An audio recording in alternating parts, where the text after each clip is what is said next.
I am today the CEO of a company with 50 years of existence, 7 billion worth of assets, capex, maintenance, legislation, 200,000 employees, and I have to basically battle against those very agile companies. Is it possible? Yeah. Is it difficult? Of course it is. So what I said was, I'm going to start with making 5 priorities at Accor. The first priority is I'd better get my act together on improving my operations. And one way to do it was to simplify the decision-making process. The second priority is digital, and I'll come back to this in a minute. The third priority, pipeline, development. All our company, we're developing fast, but without enough discipline. We operate in 95 countries. Half of those countries makes 100% of my profit. We have to be much more selective on which brand, which country, and forget about countries because it's stupid to think about a country. Now we have to talk about cities. Only cities matters, not countries anymore. Fourth, F&B, food and beverage.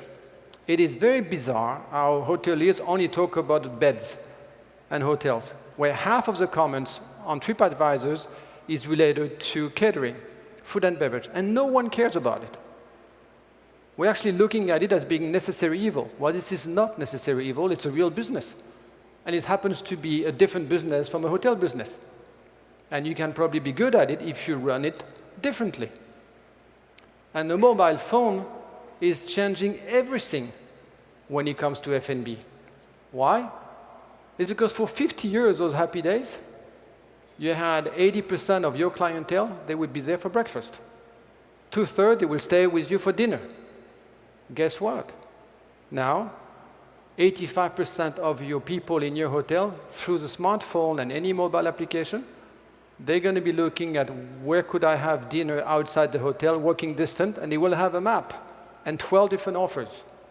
So they're not going to be staying with you for dinner because they don't want to, because they have a choice. And fifth priority, which is probably the toughest one, is I need to change the management culture. And it's very clear. I told you 5 minutes ago that 70%, 80% of all those digital players started with people underneath 35 years old, so-called millennials. 90% of the decisions being made at Accor are in the hands of people like me, over 50 years old.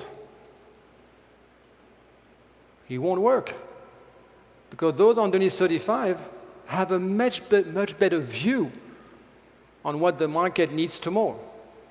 They can predict new services, new offer in a much better way than I can do it. And I don't give them any autonomy. And I don't give them any decision-making power. It is something that needs to be unshuffled, needs to be restructured.